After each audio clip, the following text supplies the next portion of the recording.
May 8, 1945, Major Erich Hartmann of the Luftwaffe landed his Messerschmitt Bischof 109 for the final time. He had flown 1,404 combat missions over 3 years.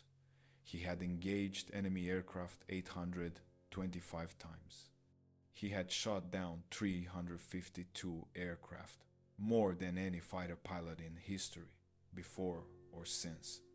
That night, in the diary he had kept throughout the war, he wrote his final combat entry. "The war is over. I have survived. I wish I could say I feel relief, but mostly I feel numb.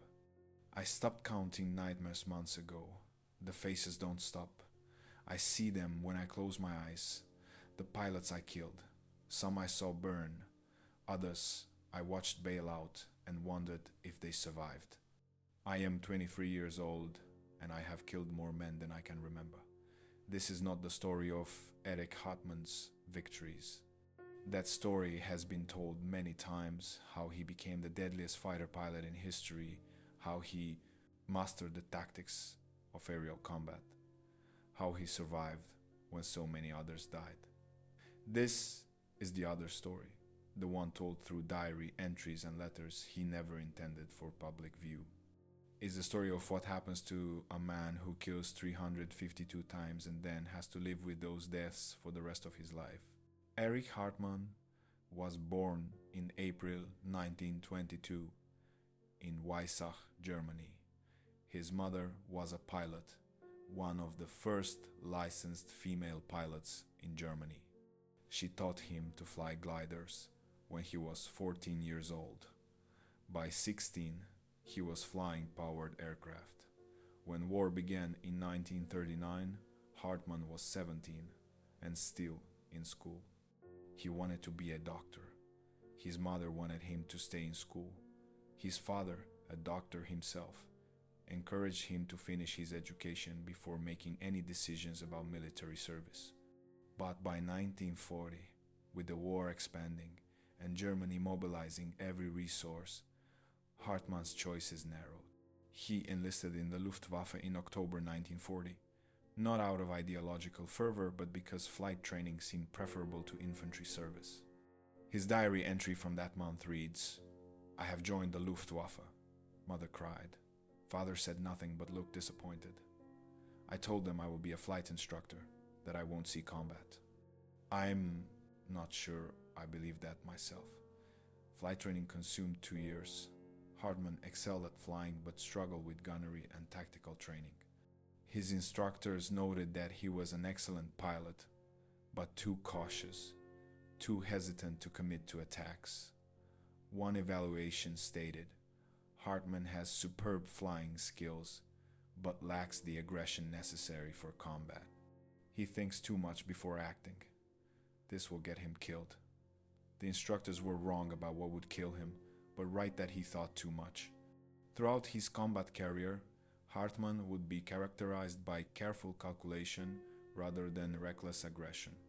This approach would keep him alive, but would also mean he was fully aware of every action he took, every kill he achieved.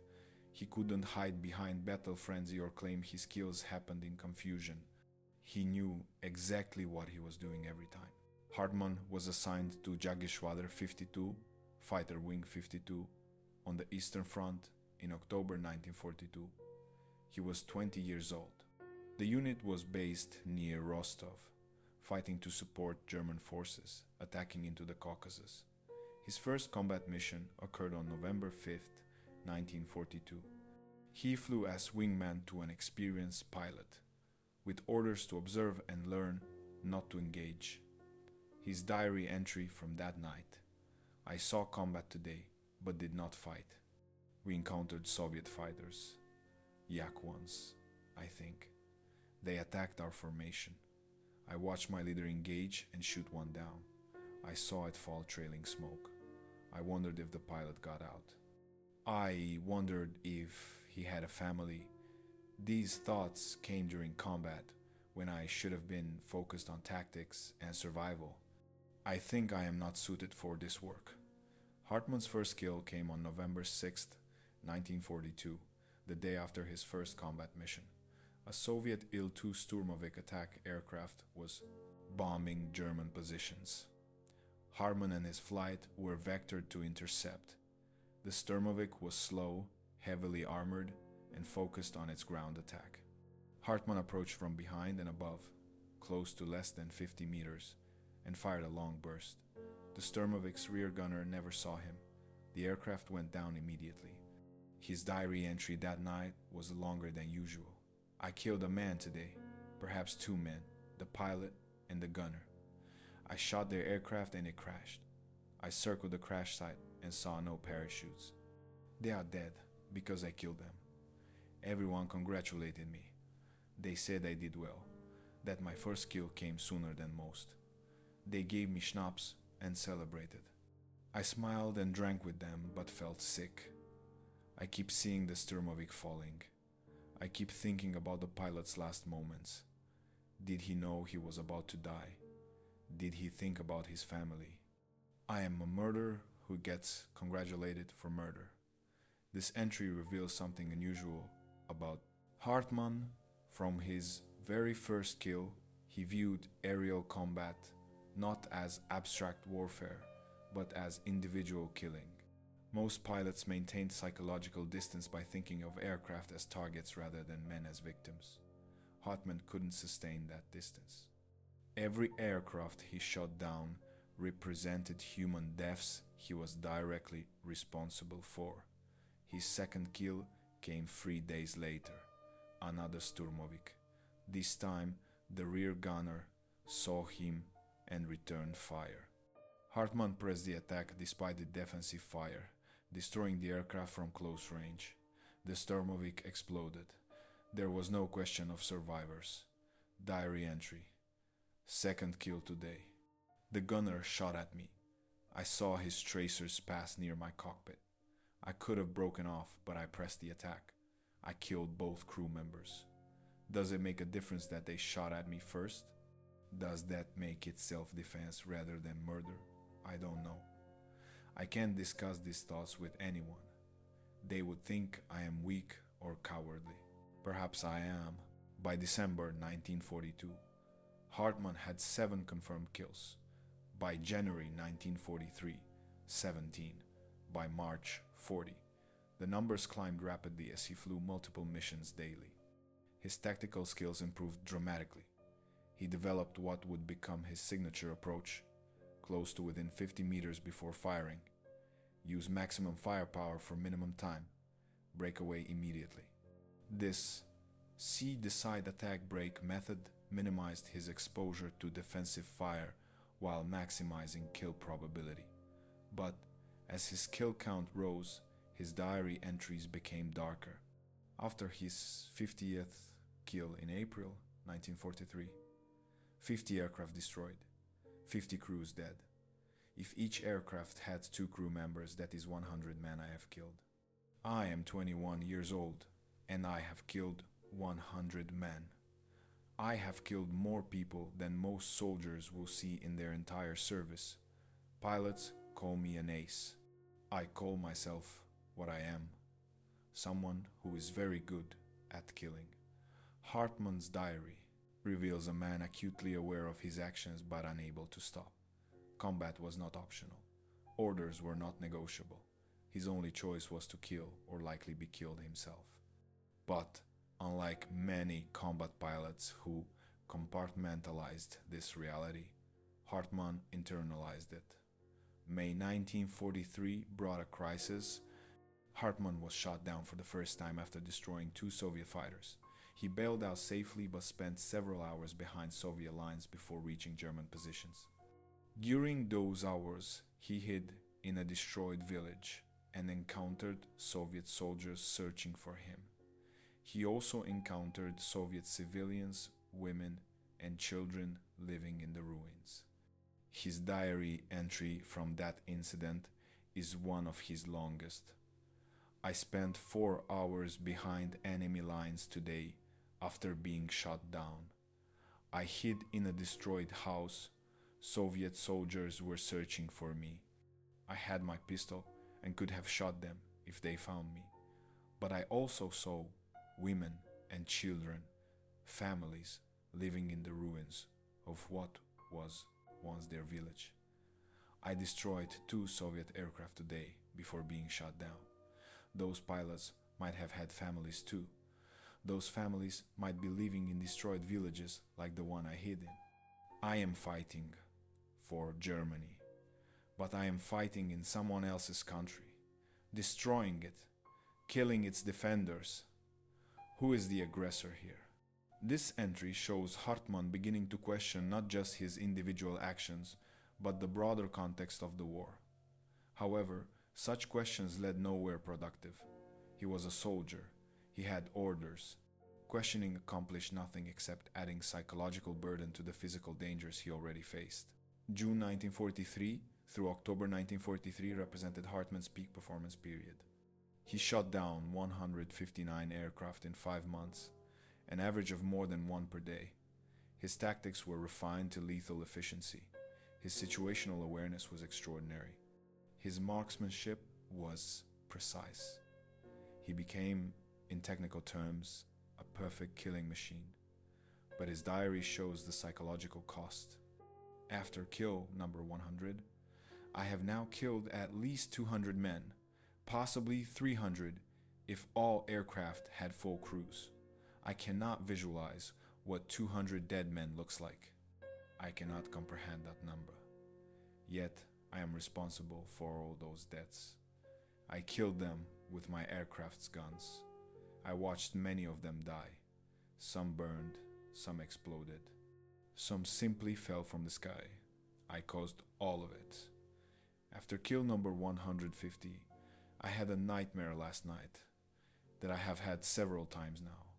I am flying and I see all the aircraft I have, destroyed in formation ahead of me.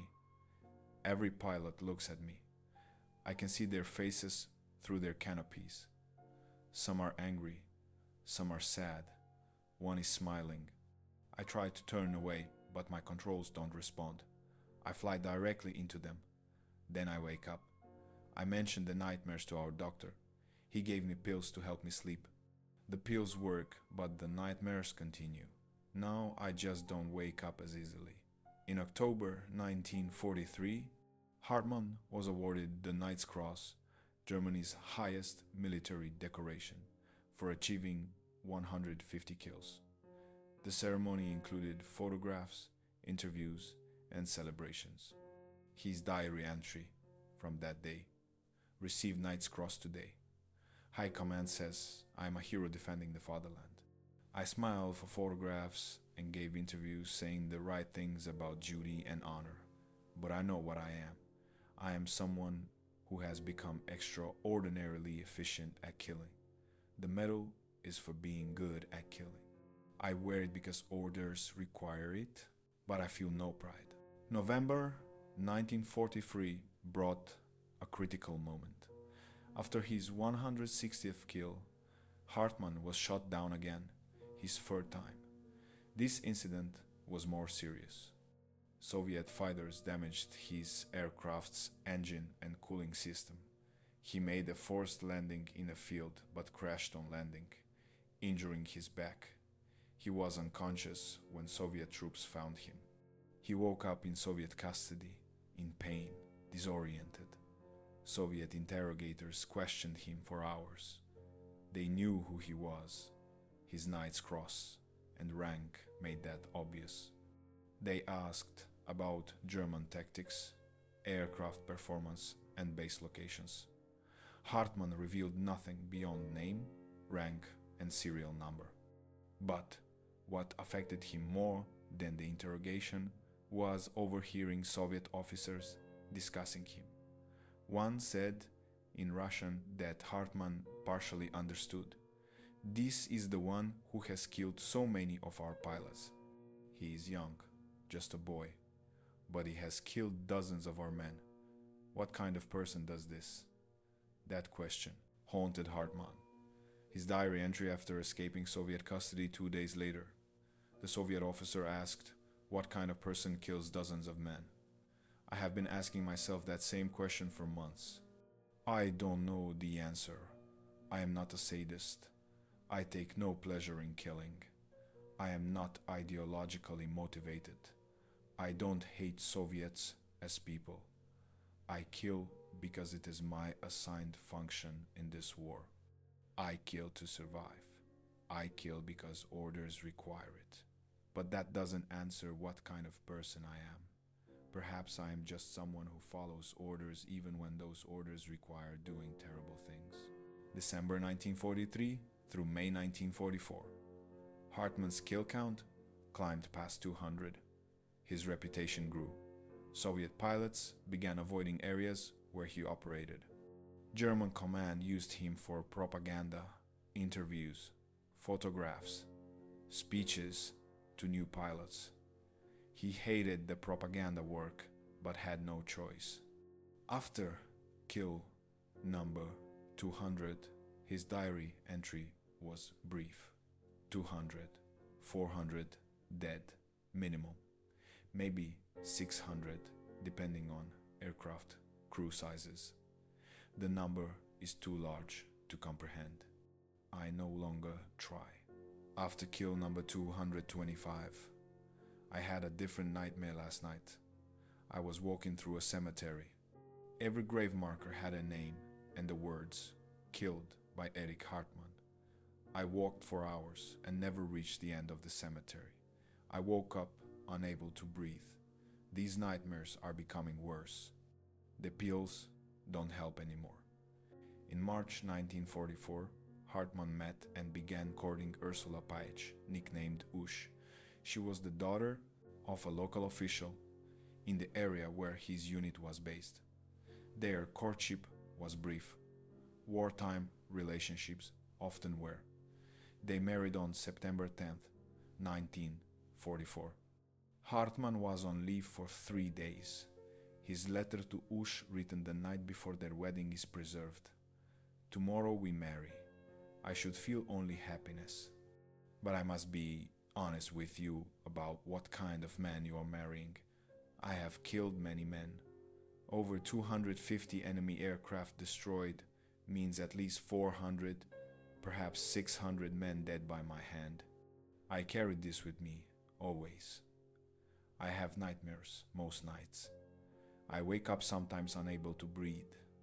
I see the faces of some of the pilots I killed. I am not the hero they write about in newspapers. I am someone who has become very good at a terrible job. If you want to change your mind about marrying me, I will understand."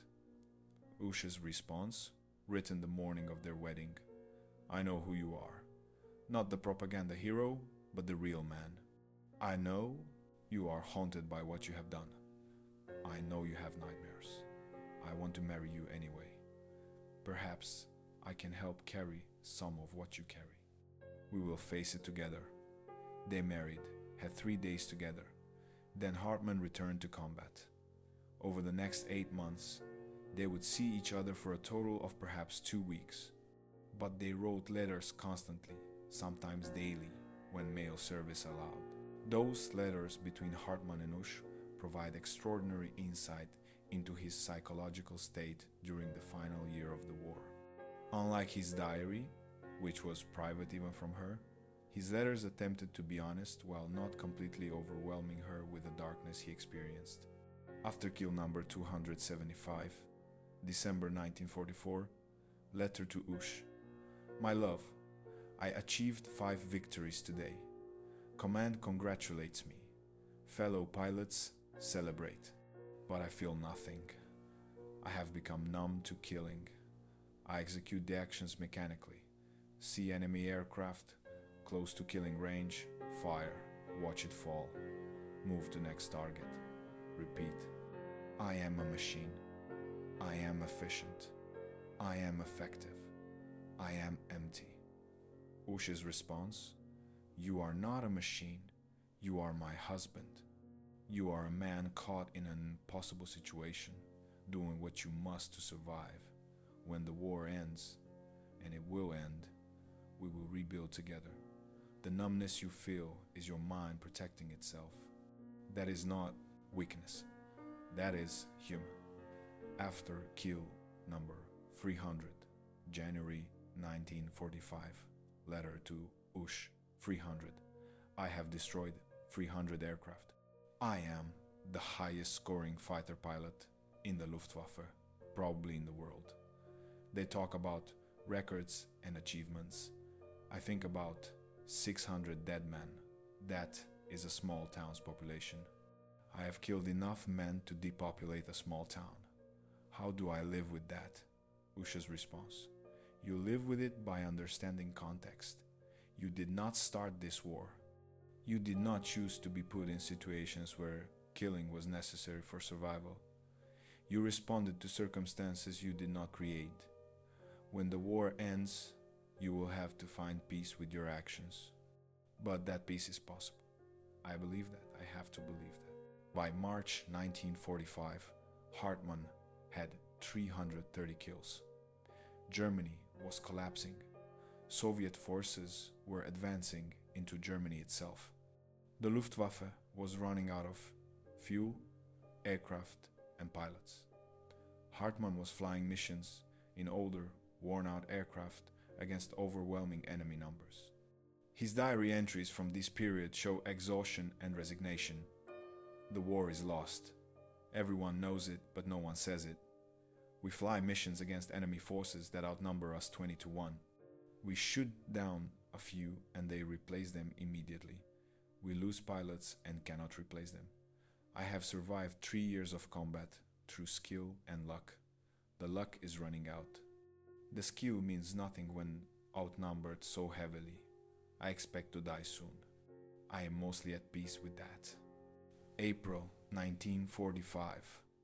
Hartmann achieved his final kills, numbers 347 through 352. His diary described the engagement clinically, without emotion. Encountered Soviet Yak fighters over Berlin area. Destroyed 6 aircraft in one engagement. Total now 352 confirmed kills.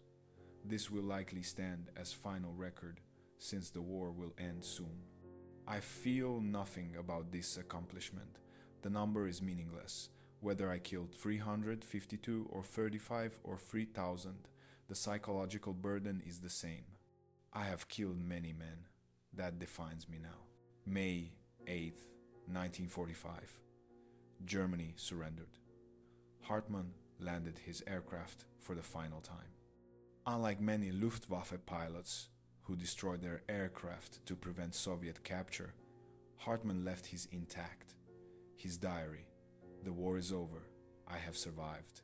Many I flew with did not. I do not know if survival is a blessing or a curse. I must now figure out how to live as someone who has killed 352 times. But survival came with an immediate cost. Soviet forces captured Hartmann within days of the surrender. They recognized him as one of the Luftwaffe's top aces, who had primarily fought on the Eastern Front. He was classified as a war criminal, not for any specific atrocity, but simply for the number of Soviet aircraft he had destroyed. Hartmann spent the next 10 years in Soviet prison camps, far longer than most German POWs. The Soviets offered him early release multiple times if he would cooperate with their propaganda efforts, denounce Germany, praise the Soviet Union, help train Soviet pilots. He refused every offer. His diary from this period, which he somehow maintained despite prison camp conditions, explains why. They offer me release if I will betray Germany and collaborate. I cannot. Not because I believe Germany was right, I know we were wrong in starting this war, but because my integrity is all I have left. If I abandon that to gain freedom, I will have nothing. I would rather serve every year of my sentence with my conscience intact than go free as someone who betrayed his principles for convenience. The prison years were brutal. Forced labor, inadequate food, disease, psychological pressure. But for Hartmann, the physical hardships were almost easier than the psychological burden he already carried. In prison, he had time to reflect on everything he had done during the war. Prison Diary, 1948. I have had 3 years now to think about the war and my actions. I have killed at least 600 men, possibly more. Each was someone's son. Many were probably husbands, fathers, brothers. Each had people who loved them and missed them. Their families don't know that Erich Hartmann specifically killed their loved one, but I know. I carry the weight of all those deaths. In prison, I have nightmares every night. Sometimes I see the aircraft I destroyed burning. Sometimes I see pilots bailing out and wonder if they survived. Sometimes I see faces I can't actually remember, but my mind creates for me, imagining what the pilots I killed looked like. This psychological torment is my real punishment. The prison is just where it happens. 1951. I have been in prison for 6 years. The Soviets still periodically offer me release for cooperation. I still refuse. Fellow prisoners don't understand why I won't just say whatever they want to hear and go home. I can't explain to them that what the Soviets ask is small compared to what I already carry. I killed hundreds of their countrymen. The least I can do is not betray my own side for convenience. This is not heroic. This is the minimum requirement for living with myself. October 1955. After 10 years, the Soviets released Hartmann as part of a general release of German POWs following Adenauer's visit to Moscow. Hartmann returned to Germany at age 33, having spent his entire 20s either at war or in prison. His reunion with Ush was emotional and difficult. She had waited for him, maintained hope, written letters that rarely reached him. But the man who returned was not quite the same man she had married. He was thinner, harder, more withdrawn. The nightmares that had troubled him during the war had intensified during imprisonment. Ush's diary, she kept one too, discovered after her death. Erich came home today. I should feel only joy. I do feel joy, but also sadness. He is damaged in ways I don't fully understand. He wakes up screaming several nights per week. He sometimes goes silent for hours. He apologizes constantly for small things. He seems to expect punishment for existing. The Soviets released his body but kept part of his soul. Hartmann attempted to return to normal life. He joined the new West German Luftwaffe in 1956, trained on jets, commanded a squadron. But the old demons followed him. A fellow pilot who served with him in the 1960s recalled, Hartmann was an excellent pilot and commander, but there was a sadness about him. He never spoke about his war record, except in technical terms. If anyone asked about his 352 victories, he would change the subject. Once, after several drinks, he said to me, "Young people think that was an achievement. I think about 600 families who lost sons, husbands, and fathers because of me. That's not an achievement. That's a tragedy." Hartmann retired from the Luftwaffe in 1970, age 48. He worked briefly as a flight instructor for civilian pilots, then retired completely. He gave occasional interviews about his wartime experiences, but was always selective about what he discussed. He would talk about tactics, aircraft, and general experiences. He would not talk about specific kills or the psychological impact of combat. One of the few times Hartmann spoke publicly about the psychological cost of his war record was in a 1985 interview with a German magazine. The interviewer asked how it felt to be history's top-scoring fighter ace. Hartmann's response: "It feels like carrying 600 deaths on your shoulders every day for 40 years." People focus on the 352 aircraft. I focus on the approximate 600 men who died. Those were real people.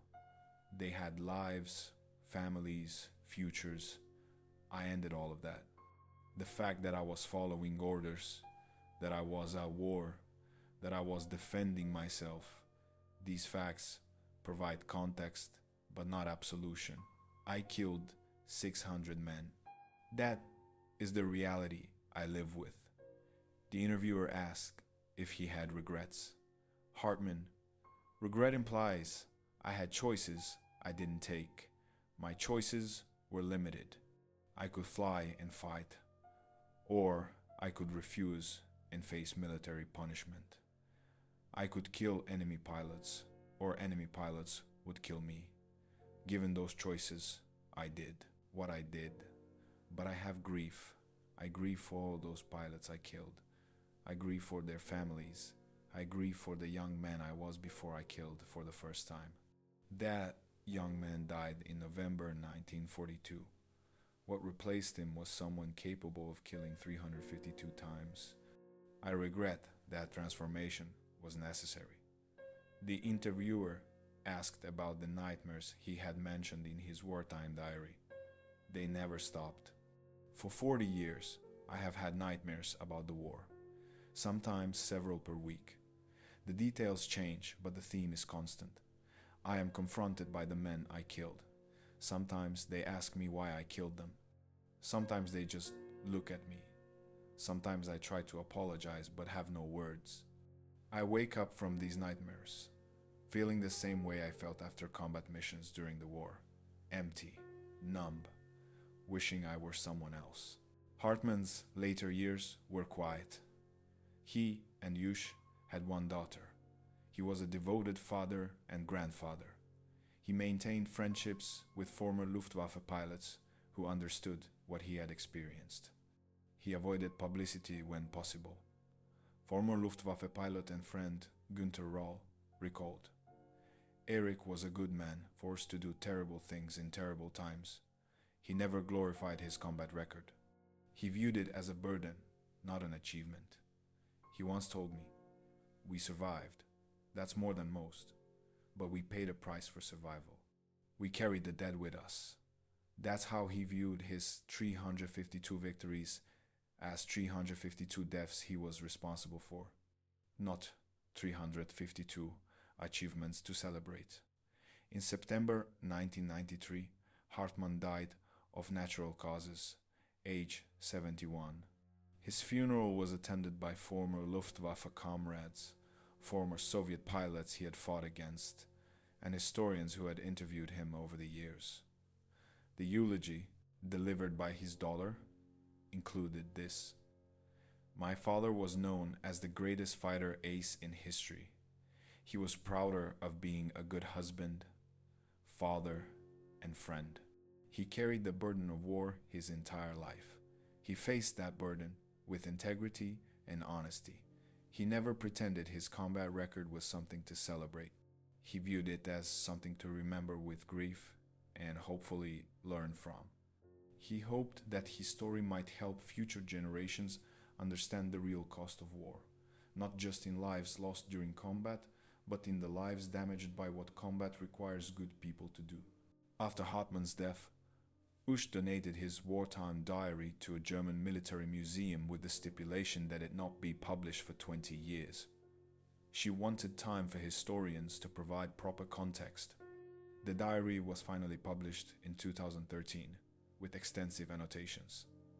The published diary revealed the full extent of Hartmann's psychological struggle. Entry after entry documented his internal conflict between duty and morality, his growing numbness to killing, his nightmares, his attempts to rationalize what he was doing, and his ultimate acceptance that he would carry the psychological burden for the rest of his life. The final diary entry, written May 8th, 1945, the day Germany surrendered. "The war is over. I have survived when so many others died. I should feel grateful. Mostly, I feel exhausted. I am 23 years old. I have killed more men than most soldiers will see in combat. I have become history's deadliest fighter pilot. I have deadliest record that will probably never be broken. This is not an accomplishment to celebrate. This is a tragedy that I happen to be good at. I don't know what comes next. I don't know how to live as someone who has done what I have done, but I will try. I owe that to the man I flew with who didn't survive. I owe it to Ush who waited for me. I owe it to myself, to the person I was before this war changed me into someone who could kill 352 times. If anyone reads this diary someday, I hope they understand this. Combat pilots are not heroes or villains. We are ordinary people, placed in extraordinary circumstances, doing what we must to survive. The killing haunts us. The deaths we cause stay with us forever. We were good at our jobs, and we hated being good at them. That is the real story of being an ace. Not the victories, but the cost of achieving them. The nightmares won't stop. I know that. I will see the faces of men I killed for the rest of my life. That is my burden to carry. Perhaps that burden is appropriate. Perhaps that's what should happen to someone who kills 600 times. You don't get to walk away from that unchanged. You don't get to forget. I survived. Now I have to figure out how to live with what I did to survive. Erich Hartmann's story is ultimately about the psychological cost of war, told through the enemy's perspective. His 352 kills made him the deadliest fighter ace in history. But that record came at a personal cost that haunted him for 50 years after the war ended. His diary and letters reveal a man who never escaped what he had done, who never stopped carrying the burden of 600 deaths he had caused. He was not a fanatic or a war lover. He was a skilled pilot who did what his duty required, while remaining acutely aware of the human cost of every action. The nightmares he wrote about in his diary never stopped. The faces he saw when he closed his eyes never faded. The weight he carried never lightened. He lived with this burden with integrity and honesty, never pretending it was anything other than what it was. The price he paid for surviving a war that required him to kill 352 times. That is the reality behind the record. Not glory or heroism, but a young man who became very good at killing and spent the rest of his life wishing he hadn't had to be.